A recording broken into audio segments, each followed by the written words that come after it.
It's the sweetest sound in the world. Feels right.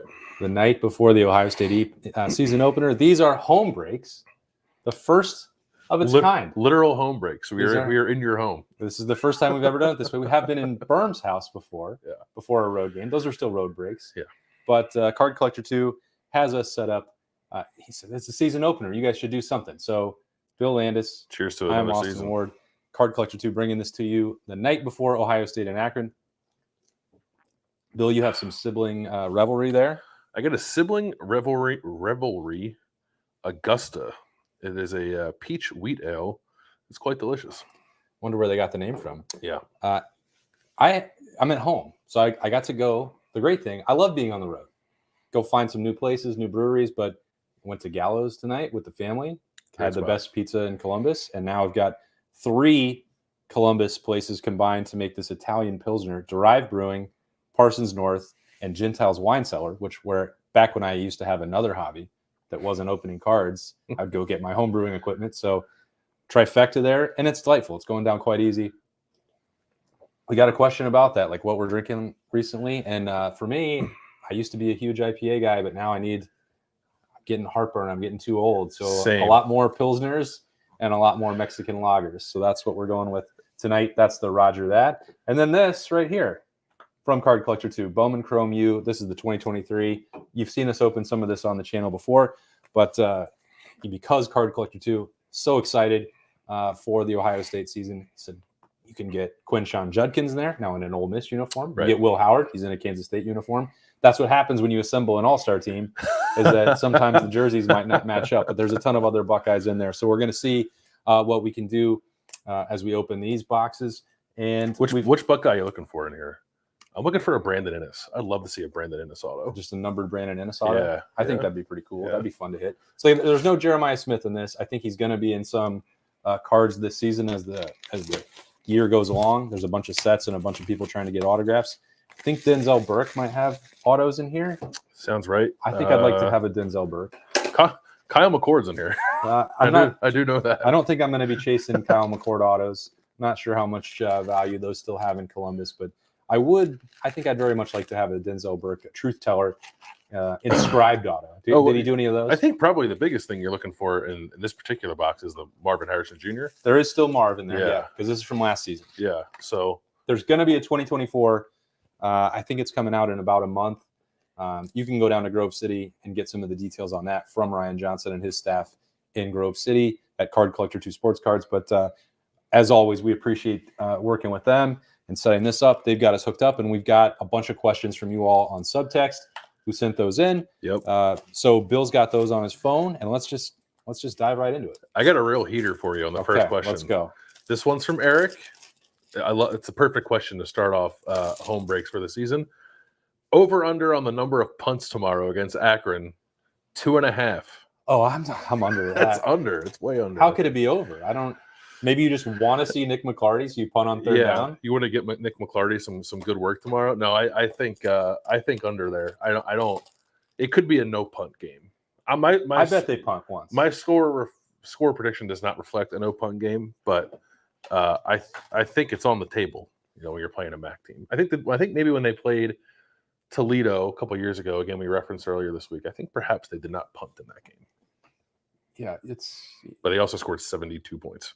If they punt 3 times, I'll be surprised. It's a good number to set. Like if you get into the second half, and you know they might not be throwing as much as we want them to. Mm-hmm. You know, they might be trying to run out the clock and run a bit, and they might not convert on every single drive. And there's probably part of them that would like Nick McClarty to get some experience in the horseshoe punting, getting some of the timing down. Like at some point this year, he's going to have to punt. So maybe get some reps. Yeah. Also, our answer to that question was much longer than I thought it was going to be. Well, you wanted to start with some punting talk because you're already in midseason. You put me in charge of the questions. Actually, you didn't. I just took them. You volunteered. Yeah, I did volunteer. Okay, here's a good one because I've actually been thinking about this a little bit. And I don't know the right word to describe it. I don't know that I'd use the word in the question, but I think we're going to hear a lot of it this year. This is from Eric. Do you get a sense of moxie or it factor from Will Howard? Moxie? Yeah. And watching Kansas State highlights, I like this comparison too. He seems Devin Brown-esque in his emotions and willingness to make plays with his feet. I actually agree with that. I get what you're saying, Eric. It felt like Kyle McCord was just a talented guy who didn't play with a lot of emotion, didn't have like a ton of personality. I think I would agree with that as well, at least not on the football field. In a game of momentum and emotion, I love this upgrade at quarterback. Do you think Will's got the it factor? I do think that there's an it factor to him. I don't know. I don't know if moxie is the word to use. Would you use gym rat or scrappy? Grit, grit, scrappy. First guy in, last to leave. Like I don't know. I don't know the right word to use for it. I think that I brought this up. I think the other day when we were talking about him being a Heisman. I think he's going to be in position to win the Heisman. But when Ohio State's trying to win a national championship, you have to have that guy be a leader. And Will Howard was not voted a captain, which is not a surprise for someone in the first 8 months on campus. But seeing him be the first one to go through the line, to stay out there and sign autographs for the fans on those training camp days, the way that he has interacted in press conferences and with the media. And I know we definitely talked about that on Tuesday. Like it doesn't ensure that you win games, but generally the guys that carry themselves that way, it resonates. And I think that we're going to find out how that translates into games on Saturday, tomorrow for the first time. We're going to see that. But I think the command stuff in the huddle, the talk about the maturity, that's not just coming from people who've watched him or maybe hoping that that's the case. Like I think this team especially, and I already called Denzel the truth teller. Like if they didn't feel that that was real, a Denzel Burke, a Caleb Downs, a Jack Sawyer, JT Tuimoloau, they would have already said, like, they might not have bashed him, but I think the way that they talk about Will Howard right now, I think is different than the way Ohio State talked about Kyle McCord. And it is not, I'm not saying that to criticize Kyle McCord in any way.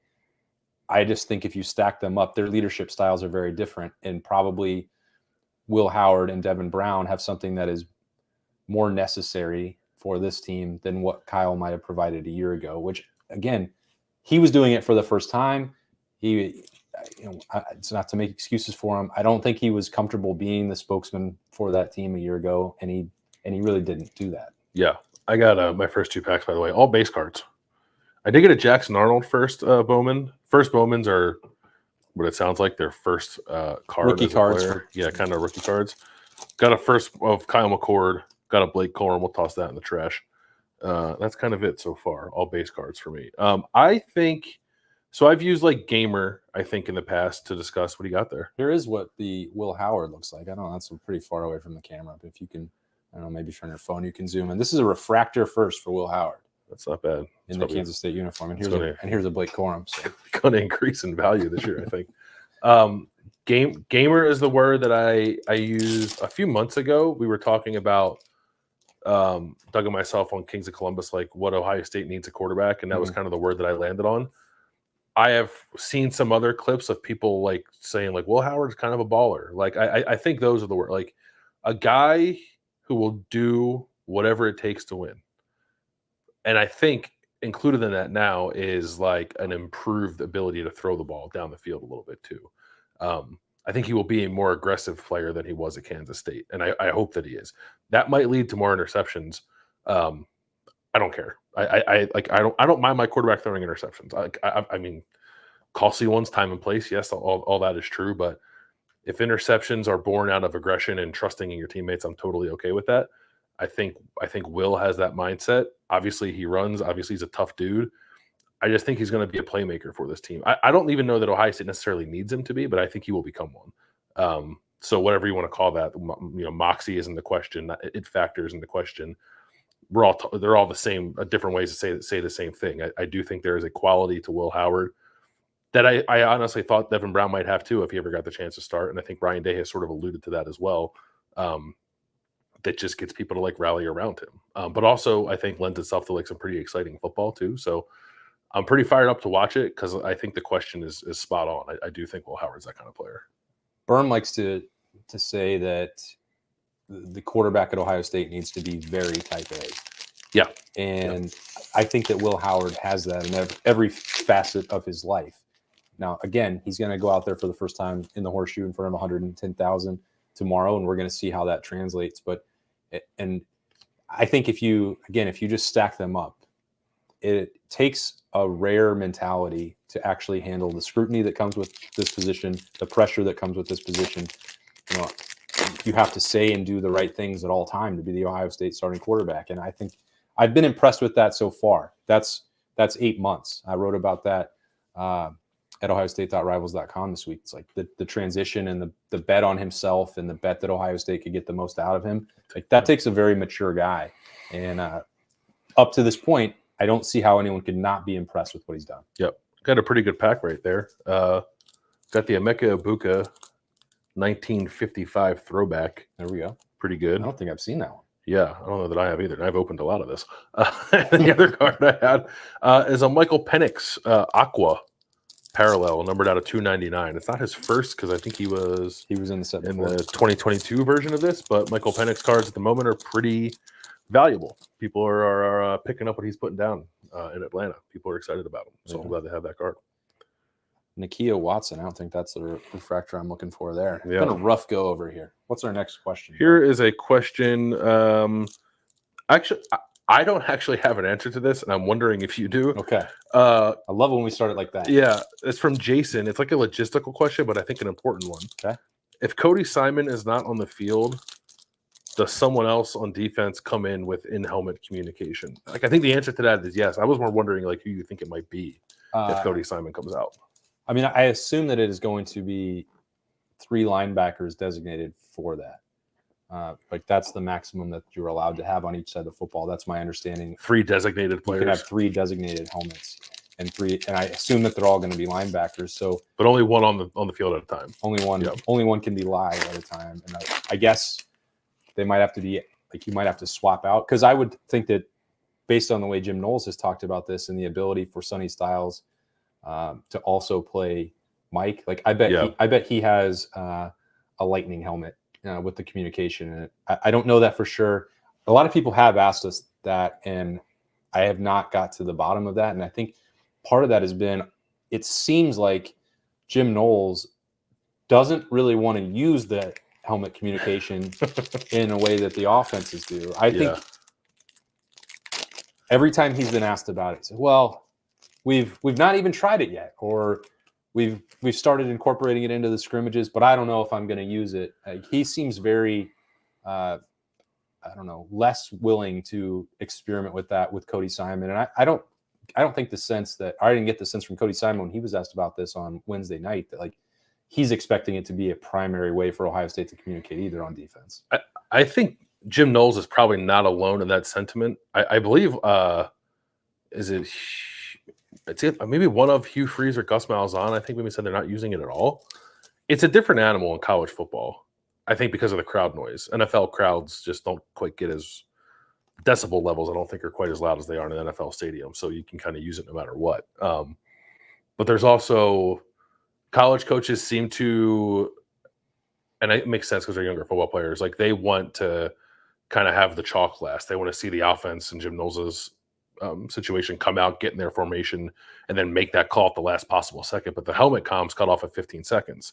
So unless teams are just running up to the line at 15 seconds and snapping the ball, which I don't think they're going to do, I understand Jim Knowles not wanting to rely on the helmet comms because he wants to signal something in. And he has a relatively simple system. He has 1-word play calls. So he just yells, I know I guess it's just 2 words, but I know like Maple Leaf is one of his play calls from the coach's clinic. So he'll just yell Maple Leaf from the sideline and everyone knows what it is. so I think if your play calls are simplified in that way, it makes sense. I could see a situation too where I don't think Ohio State's offense is going to use it all the time. Right. I think Chip Kelly will be talking to Will Howard all the time, but I don't know that he's always going to use that system to relay a play. I think they'll do some signals. They're obviously going to go with tempo. So it'll be a mix. I'm curious to see how it plays out. I don't know that I've gotten a great feel for it so far in the couple of days of games that we've had. First numbered card for me came out. Dominic Lovett, wide receiver from Georgia, numbered at 399. It's purple. I think I probably hit this guy about 1,000 times, and I just could not be less interested in having Dominic Lovett cards. Yeah, I'm with you. Okay, here's a question about tomorrow's game. 3:30 kick against Akron on CBS. It's a network of stars. Jim asked, what are the things that we should be watching tomorrow to give confidence for the rest of the season? And he gave us his 3. I think I'm kind of in lockstep with him. He says disruptive pass rush, improved and creative run game, and Will Howard stretching the field vertically in the passing game. Yeah. I think it'll be all those things, of course, would be reassuring for Ohio State and projecting forward. I don't know if they all even have to happen in the opener, to be quite honest. Like, is Ohio State going to open up the passing attack and take a bunch of deep shots tomorrow just to show that Will Howard can do that? Like, I don't know that they are. They might happen by default because Jeremiah Smith could go run past any corner in the country, let alone someone who's playing at the MAC level. So, like, those might just occur, but I don't know that they're going to tell it. Like, they probably won't have to be the most accurate ball for him to score. I guess, I mean, I guess if they're wildly off target, that would tell us something, but I don't imagine they will be. And I think that some of the things as well that I've talked about and that I want to see, like the diversity in the running game and different ways that Chip Kelly is influencing the play calling and the offensive scheme as a whole. Like, is that all going to happen against Akron? Like, I don't know that it will. So I almost feel like tomorrow is almost purely about what happens at the line of scrimmage for the offensive line and the defensive line. Like, they should not need to be elaborately schemed to beat Akron, and they won't. You can save that until the end of September, early parts of October when things are starting to get more difficult.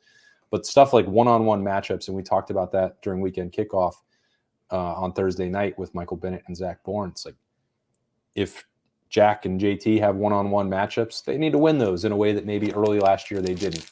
You know, if you have situations in pass protection, like, this should not be a game where Ohio State gives up a sack or struggles to get 3rd and 1. So I think that's almost the only thing that I'm really looking at on Saturday. And that sounds like dismissive of Akron or a cop-out because it's a bit of a cliche to just say the line of scrimmage. But for this team, like, that's what's going to determine what they do. I'm with you. I think it's all about the line of scrimmage. Like, I guess, like, not to sound like a coach, like, you want to see whatever situational stuff might pop up, short yardage, red zone, like, to see Ohio State be efficient there. You just want to see Ohio State physically overwhelm an opponent that it should physically overwhelm. Didn't happen enough last year. I don't think it's happened enough the last couple of years. And they're talking like a kind of a big game about the offensive line coming out of camp, which is great to hear. But now they kind of have to go out there and back it up. So yeah, it's less scheme for me.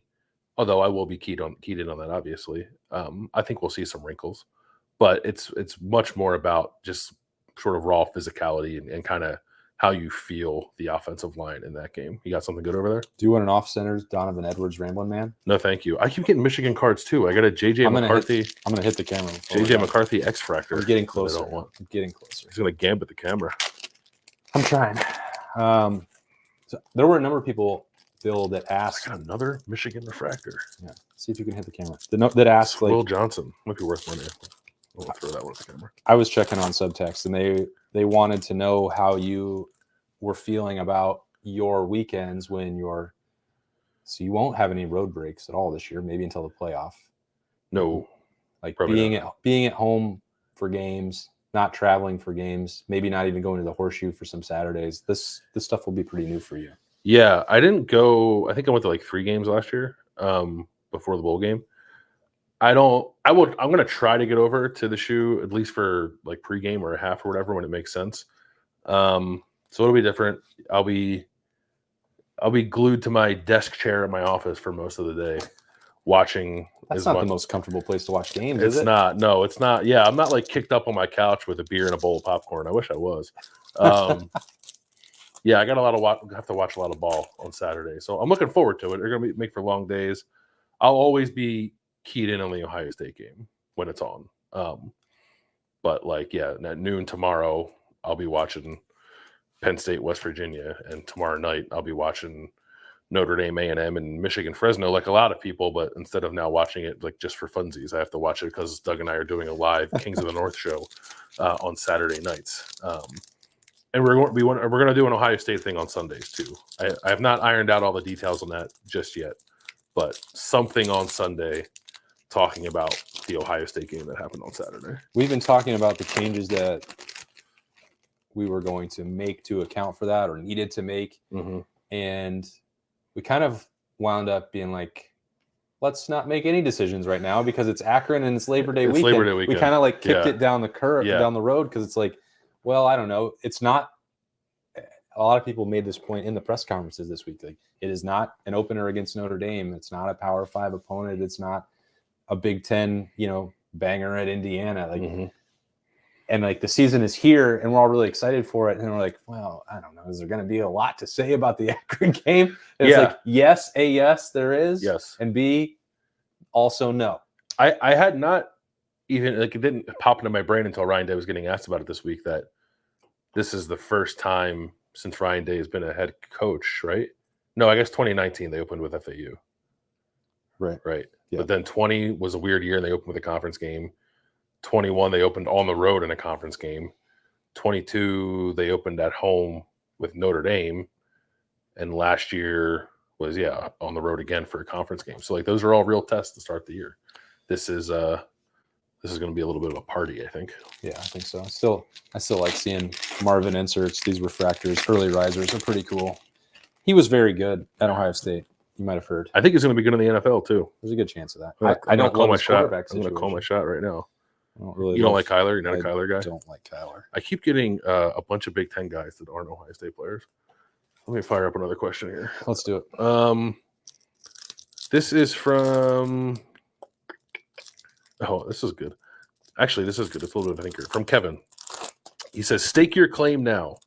Who will finish 5th on this team in receiving yards? 5th in receiving yards. He says, I could see a strong argument for everyone from Quinshon Judkins to Jelani Thurman to Bryson Rogers. So if we are to assume the top 4 in some order are Emeka Ibuka, Jeremiah Smith, Carnell Tate, Brandon Ennis, who's 5th?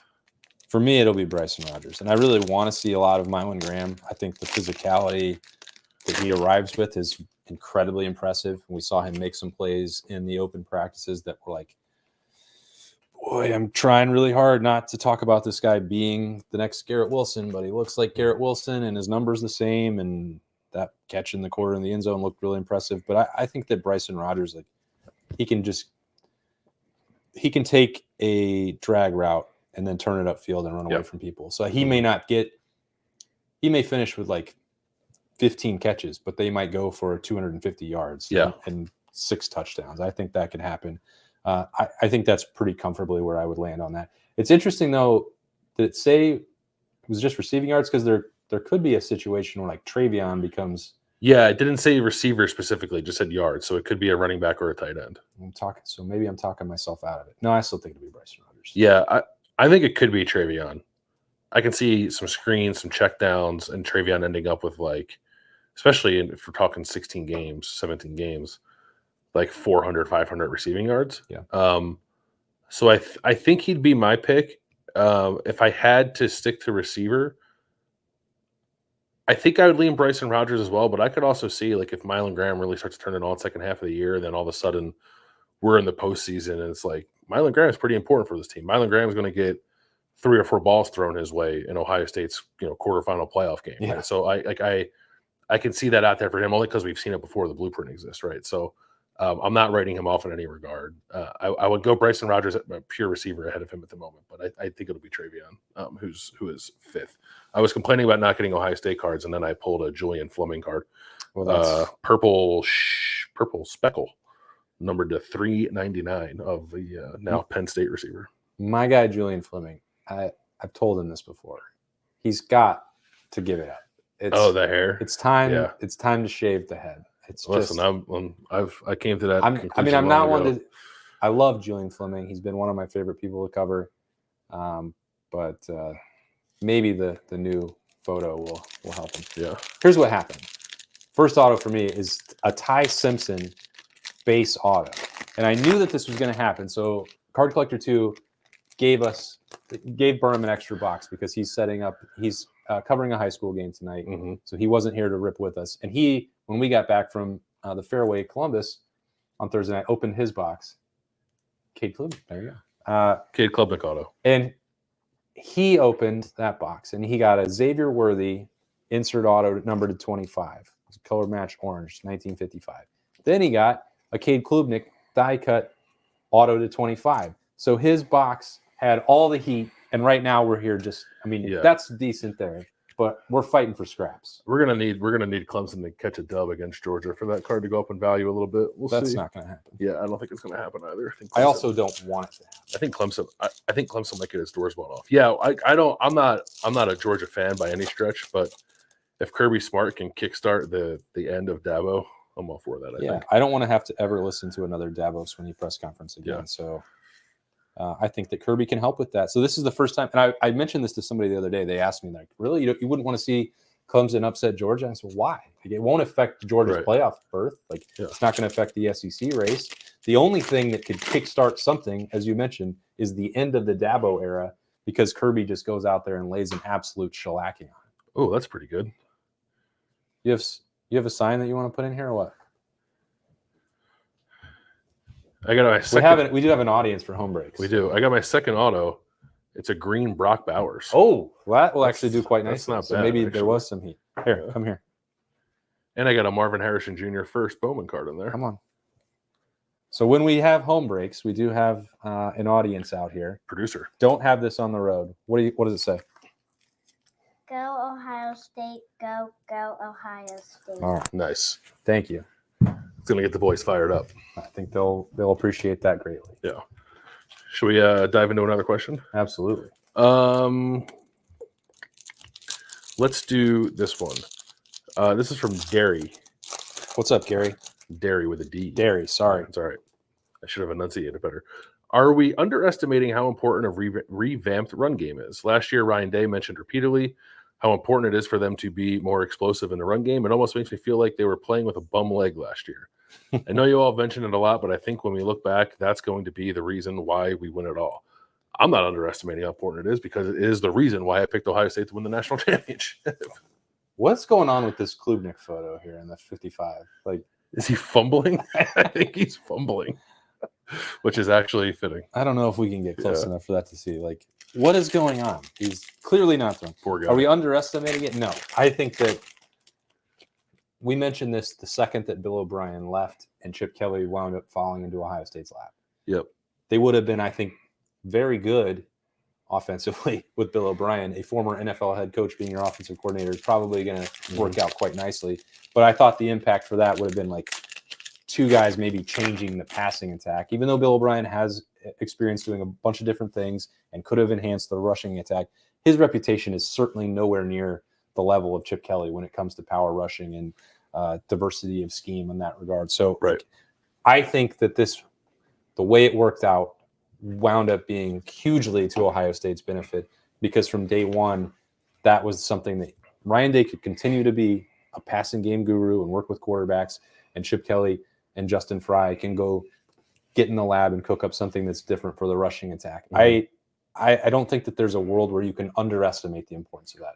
I don't know. This is easy for me to say now, but I don't know that I would have picked Ohio State to win the national title with Bill O'Brien. Or if Chip Kelly / someone with Chip Kelly's run game credentials weren't here. I think that was the missing piece for Ohio State, at least like schematically on the field. They weren't good enough in the red zone. They weren't good enough finishing drives. They weren't good enough in short yardage. Weren't efficient enough generally running the ball. I don't think there was enough explosiveness running the ball. It was too pass game reliant, and it's fine if you lean toward the pass, especially when you have a guy like CJ Stroud and the receivers that Ohio State has. But I don't know that you can win a national championship. Maybe Michigan did. I don't know. Being all that one dimensional, I guess I shouldn't say. I guess they did do that. I shouldn't say that in absolutes, right? But I think I would prefer to have the kind of balance that I think Ohio State is going to have this year, and I think the kind of reliable run game that Ohio State is going to have this year. I think it's necessary to get through the Big Ten when the weather is a factor, and you might have a Northwestern game in there where you can't throw the ball, and maybe that comes against a better team, and it becomes a really serious situation. So I think Ohio State is much better off with Chip Kelly and his run game ideas. There'll be I don't think there'll be like any like growing pains necessarily, but you have to figure out how to marry Chip's run game ideas with what's been successful here throwing the ball. But yeah, I think they will. And like I said, I agree with the premise of the question that when we look back at the end of the year and Ohio State is a national championship, maybe we'll say like, man, it was a defense that led the way, but it's going to be defense and running the ball and physicality. on offense. Yeah, I think you're right. Second auto out of my box was a Brian Thomas. I don't know if this is fuchsia or what. It looks like a color match. It's numbered 150. It's decent. It's much better than the base Ty Simpson auto. Yeah. Good chance it'll be going to our lawyer who lives in Louisiana, however. Yep. Check out the law firm of Ginn & Ginn. Yeah. He's a worldwide. Our attorney down there. Yeah. Worldwide renowned. This is a non-football question, but it is in the spirit of the show. Okay. Actually, there's two of them. I'll ask one, and we'll see if we want to go for the second one. From John, how and why did you get into card collecting as an adult? And I like the way, like, as an adult, just tap that in there. Like, yeah. What are you doing? Yeah. This kid thing. For me, it was sparked again during COVID, and I think you have a pretty similar story to that. I was like most kids, big time collector, and then we all had a lot more free time, and also the market for sports cards exploded again in 2020 because a lot of adults didn't have many other things to do with their time or their money when we weren't allowed to go outside. And the only places you could go were masked up to Target to try and get retail cards to open. It's like it started just by going into the basement and looking at the stuff that my mom had not thrown away from my childhood, which I wish that some of the other stuff had survived, but it didn't. I understand why. I also wish that she hadn't thrown away my uncle's she didn't throw it away. She sold my uncle's Michael Jordan collection for like $10 at a garage sale. So we could have done without that. Congrats to the person who bought that. Yeah, they did well for themselves. So that's what got me back into it. And it's like, I know what's going to happen to the comments and the subtexters when I say this, but like the thing that I like most now is not just collecting football cards and the players that I cover, and I enjoy like seeing some of that and then selling cards so that I can open more, because that's the most fun thing. But like wrestling cards are really fun. Like I started like buying those. They were cheap and I could open them with Liberty, and she likes to watch Raw and SmackDown with me, and like you can get some of the same stuff at a much lower price, but like wrestling fans are kind of like pretty passionate about everything they do. Yeah. So that community is pretty cool as well. So like I don't collect all sports. I don't ever open basketball, and I've found that like it's better to focus on the things that you can really generate some enjoyment on, that don't rely on making a ton of money or hitting a lottery ticket. Yeah. So that's for me like more niche sports like wrestling and golf and soccer. And then if I can, because football has become so expensive, if I can occasionally dip my toe into those waters and go down that road, I will. But I don't do that as nearly as frequently as I did 4 years ago when I got back into it during COVID. Yeah, the college football stuff is a little more affordable, and NFL is hard. I don't really do any NFL unless I'm lucky enough to stumble upon some at a Target or a Walmart, and even then they're kind of expensive now. Yeah, you buy those. Yeah, same deal for me. It was like 2020. I remember 2020, like seeing like, oh, people are getting the sports cards again. I had some of my collection from when I was a kid that I kept, mostly just like Philadelphia cards. Go Birds. Go Birds. But like I was looking back through them to see if there was perhaps anything valuable in there. There really wasn't. And then I remember I bought, I think from Card Collector 2 actually, online a box of what's like the non-licensed college stuff? The like Sage. Thank you. Yes, it was Joe Burrow rookie card, still in his LSU uniform. But I bought a box of that just to see, like, hey, is it still fun to open up cards? And it turns out it was. So that's kind of how I got back into it. I will kind of like open anything I can get my hands on, provided I'm not bankrupting myself to do so. But you and I collect a lot of this same. Like I collect wrestling cards. I collect offensive lineman cards. I have a pretty extensive offensive lineman autograph collection because those are very affordable. Like I've put together a pretty cool, I think, Parrish Johnson rookie auto collection to this point. You got to add to it. You've got to put it out there that you're trying to finish the rainbow from. Chronicles, or is it Chronicles draft? Chronicles draft picks, specifically the. Oh, there you go. Will Howard purple speckle. First Will Howard. I think it's It's not the speckle. It's like the Mini diamond. I don't know what's the weight. I don't know what they call it. There's too many parallels. Anyway, it's a purple color match for Kansas State. Yeah, I've sold a few of those. Anyway, sorry. He'll have Ohio State cards here soon enough. Yeah, the 2023 Chronicles draft picks, Spectra subset. The only card of Paris Johnson's that I'm missing is the 1/1. So if you see it out there, or if you have it, if you ever see it in your life, let me know. Send it because I'll buy it. He needs it. He's got to have it. Maybe. So, but yeah, that's how. Like a lot of people, like it was just something to do in 2020 when we weren't allowed to do anything else. Our audience reminded me out there that I told Allie during COVID, I was like, stuff's going pretty crazy with the cards out there. Like everyone is kind of getting back into this. And I was like, that might be a good story for you. She was working at the Dispatch then. And I was like, you can reach out to this guy. He seems like he's got a pretty big following, card collector too. Like maybe he would do a story. And so she actually met Ryan and talked to Ryan before. Oh, I didn't know that. Yeah. But it was my idea. Yeah. And then it sparked a great friendship for me. And I think she probably regrets doing the story if I had to guess. The rest is history. The rest is history. Yeah. Here's another card one. I guess like quickly we can answer this one. It's from Jason. What do you guys do with your card collection? Like, what is your setup? Do you have it in boxes, binders, etc.? Do you keep any on display? I'll answer mine quickly because I know that Austin's is see it from here. Boxes, mostly boxes. I do have some on display, and I like change them out occasionally. You can, if I did like a wider shot on our podcast, you could see like I got a couple offensive lineman cards out. I have a few wrestling cards out, and I like to swap them out every now and then. But yeah, mostly boxes, a little bit of binders. Austin. No comment. You wouldn't. It's a mess. It's a drunken David Hasselhoff eating a cheeseburger mess. But weirdly, it's organized chaos. I know where everything is because I'm a pretty prolific seller of cards online, and I can find them in 2 seconds. I know where they all are, and you would if you saw my David Hasselhoff mess, you'd be like, "There's no way that's possible." You're looking for a needle in a haystack, but like. It is organized chaos. I'm pretty much the only one I think who could manage it, but it's not. You can also talk to my wife about that. Yeah. She didn't ask the question, by the way. That was Jason. It's a Dallin Hayden first. I got one of those too. People are pretty excited for his big performance with Colorado last night. Super efficient and just a tremendous pass blocking grade. That's mean. I shouldn't be mean to him. He's a kid playing football. Here's a question from Ryan. Good question. Who will have a greater impact on Ohio State's run to a championship? The former Alabama players or the former Ole Miss players? So Seth McLaughlin and Caleb Downs. Oh, wow. Or Quinshon Judkins and Davison Igbinosun.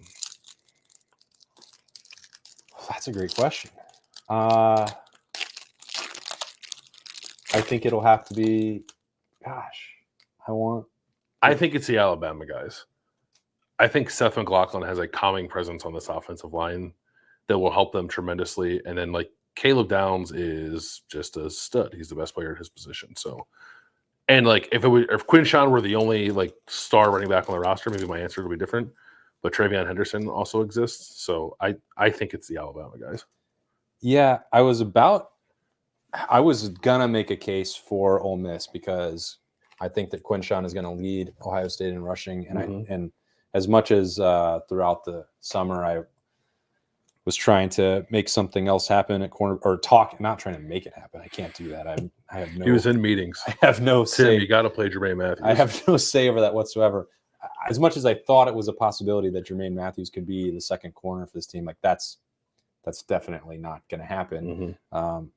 And because Jermaine Matthews exists and because Travion Henderson and James Peoples exist, I think what you're saying is correct. Like the starting center and the starting safety and a safety-driven defense are going to be pretty critical. And Caleb Downs, he's good at football, so that's going to drive good. Us. Yeah.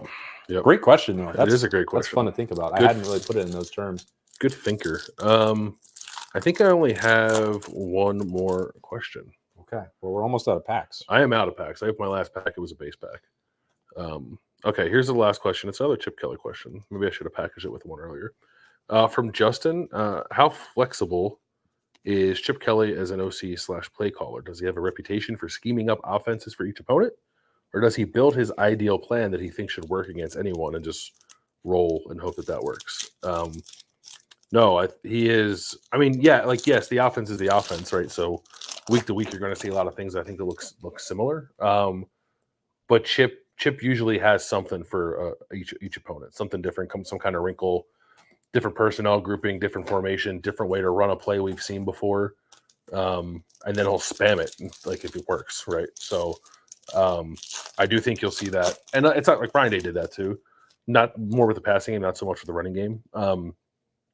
So like the idea of combining those two things again is pretty exciting. So yeah, Chip is not a the playbook is the playbook. We're going to run these 25 plays every week kind of OC and play caller. He will mix it up for sure week to week. What I think is really interesting is that I see similarities about like the coaches clinic comes to mind with like the first time that I sat through Jim Knowles, and it was like, well, we're going to run this coverage, this blitz, this whatever out of 20 different looks. It's all the same thing, different ways of presenting it. And then when you and I were listening to Chip Kelly talk about, was it wide zone? Outside zone. Outside zone. It was like, well, we can do it from this group, this personnel package. This might be a different blocker here. This might come this way. And I was like, I feel like they approach the game very similarly. Yes. That's probably why they've had the level of success that they have. I think that's what I'm excited to see. You can go back to the question of what's going to be a success on Saturday. We may not even notice it in one game, but it may be something that we pick up over week 1, week 2, come back off the off week. What do you have that's different, or is it the same thing and it's coming out of a different group, or someone else is running the football? I think that's the part that's the most exciting to watch and develop as this year goes on. So like it's not necessarily that I think Chip Kelly's going to have the most expansive playbook in the world, but packaging them, as you mentioned, and the personnel groupings being different to execute them out of ways that you can get really good at doing 3 or 4 things, but still be able to keep defenses on their toes the same way that I think Jim Knowles has been working to do that with different, well, I'm not going to go down that road, but, to provide some different looks and different creativity. Maybe not to the level that he always envisioned or talked about going back to that first coaches clinic that we saw with him, but we know that that's how they both want to operate. Yeah. Chip Kelly showed like four different ways in a row of how to run outside zone, and all 4 were different, but I only knew that they were different because he said they were different. Right, to the layperson, you might not be able to tell that there's a wrinkle thrown in there. And like Austin said, like maybe in week 1, because you'll have nothing else to compare it to, it won't feel like anything different. But if you want to pay close attention to like who linemen are blocking, how they're blocking them, whether or not it's a receiver or a tight end that's like inserting as a blocker, how different shifts and motions, like the end result may look like the same play, but the way that it is dressed up and operated can change snap to snap, week to week, which I think is going to yield some pretty good results for Ohio State's offense. We get our first look at that. What do we have to go here? 5 hours, 18 hours or so until kickoff for Ohio State in the Horseshoe. It's finally here. Can't wait. Thankful to all of you who wanted to come hang out with us for a little bit on a Friday night for some home breaks, and we're really appreciative of Card Collector 2 for wanting to bring it to you. He said, well, I was talking to him earlier in the week. He said, you guys want to do some home breaks? Because there's only 4 road games scheduled. Maybe we'll certainly be doing that maybe for the postseason, and Bill might be on the road for that. But it's like, that's no problem. We'll just get some Bowman Chrome U for you guys. You can see if there's any Buckeyes. The last one I hit here was another Marv. So I got the X-Fractor Marv. That was what I hit the most out of my box. But it was good to get back out, and it really feels close now. So yeah, thanks to everyone who came in. Thanks for all the people who asked questions on Subtext. We appreciate all of you, and we hope you have a fantastic weekend and enjoy the season opener, Ohio State and Akron, Saturday at 3:30. Go visit Card Collector 2 if you want to get some of this yourself. Bowman Chrome U is the best way to go chase some of those Buckeyes, but they can help you find whatever you need. They've got jerseys, they've got helmets, they've got signed photos of Buckeyes. He's got everything you could possibly need if that's what you want, some memorabilia to support Ohio State as well, in addition to just watching them. But thanks for watching us on a Friday night in here for some home breaks. That's Bill Landis. I am Austin Ward. We'll see y'all later.